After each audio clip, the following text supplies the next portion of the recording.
F1 ట్రేడింగ్‌కి సంబంధించిన ఒక సంచలనాత్మక కేసులో బాంబే హైకోర్టు అయితే కీలక తీర్పు అయితే వెల్లడించింది. సో, బ్రోకర్ సిస్టమ్ లోపం కారణంగా అకౌంట్‌లో తప్పుగా క్రెడిట్ అయిన మార్జిన్ ఉపయోగించి సంపాదించిన 1.75 కోట్ల లాభాన్ని ట్రేడర్ ఉంచుకోవచ్చని హైకోర్టు స్పష్టం చేసింది. సో, 2022లో ఒక ట్రేడర్ అకౌంట్‌లో బ్రోకరేజ్ సంస్థ కొటాక్ సెక్యూరిటీస్ సిస్టమ్‌లో జరిగిన సాంకేతిక లోపం కారణంగా 40 కోట్ల మార్జిన్ అనుకోకుండా యూజర్ అకౌంట్‌లో క్రెడిట్ అయింది.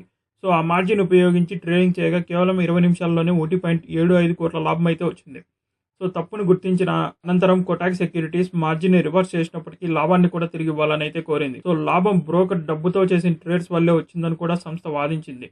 సో, డిసెంబర్ 2025లో ఇచ్చిన ఉత్తర్వుల్లో హైకోర్టు ఈ మార్జిన్ తప్పిదం వల్ల బ్రోకర్కి ఎలాంటి నష్టం జరగలేదని స్పష్టం చేసింది. సో, లాభం ట్రేడర్ తీసుకున్న రిస్క్ మరియు ట్రేడింగ్ నిర్ణయాల ఫలితమని కూడా పేర్కొంది.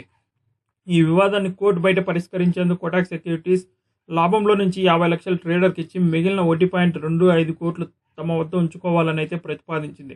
అయితే ఆ ట్రేడర్ ఈ ఆఫర్ని తిరస్కరించినట్లు తెలుస్తోంది. సో, హైకోర్టు తీర్పుపై కొటాక్ సెక్యూరిటీస్ అప్పీల్ అయితే చేసింది. ఈ కేసులో తదుపరి విచారణ ఫిబ్రవరి 4, 2026కి నిర్ణయించారు. అప్పటి వరకు ట్రేడర్ లాభాన్ని ఉంచుకునేందుకు హైకోర్టు అయితే అనుమతించింది. సో, మీ అకౌంట్లో 40 కోట్లు క్రెడిట్ అయితే మీరేం చేసేవాళ్ళో కామెంట్స్లో తెలియజేయండి.